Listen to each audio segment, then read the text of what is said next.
நடைபெற இருக்கிற 2026 சட்டமன்ற தேர்தலில் கோவை தெற்கு தொகுதியில் உச்சகட்டமாக அராஜகம் நடைபெற்று வருகிறது.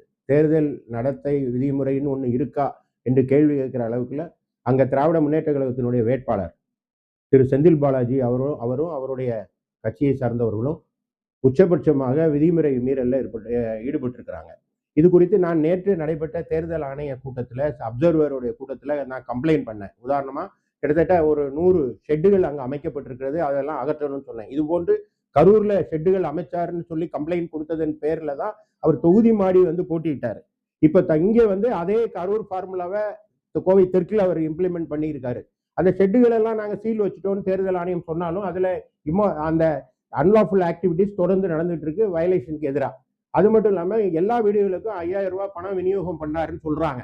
உச்சகட்டமா நேற்று கெம்பட்டி காலனியில எல்லா வீடுகளுக்கும் தங்க காயின் கொடுத்தாருன்னு சொல்றாங்க. அப்படின்னா எங்க ஃப்ரீ ஃபேர் அண்ட் எலெக்ஷன் எங்க இருக்கு? எங்கேயுமே நியாயமான தேர்தல் நடைபெறுவதற்கான உசிதம் அங்கு இல்லை. தொடர்ந்து கம்ப்ளைண்ட் கொடுத்துட்டு இருக்கோம். கிட்டத்தட்ட 15 போலீஸ் கம்ப்ளைண்டே பணம் பட்டுவாடா, பணம் மழை பொழியுது, பணம் பட்டுவாடா பண்றாங்கன்னு கம்ப்ளைண்ட் கொடுத்து அதுக்கு சிஎஸ்ஆர் கொடுத்துருக்காங்க. அப்படின்னா இதெல்லாம் எலெக்ஷன் கமிஷன் பார்க்கணும்.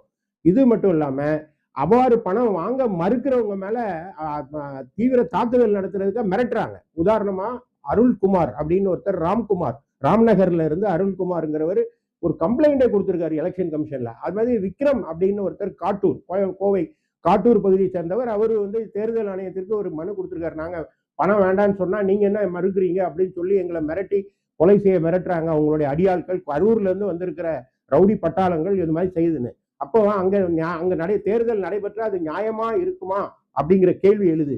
எனவே நான் தேர்தல் ஆணையத்துக்கு அனைத்து இந்திய அண்ணா திராவிட முன்னேற்ற கழகத்தின் சார்பில் ஒன்றை கேட்கிறோம். உடனடியா அதுல உறுதியா நடவடிக்கை எடுத்து அங்க இருக்கிற ரவுடிகளை அப்புறப்படுத்தணும்.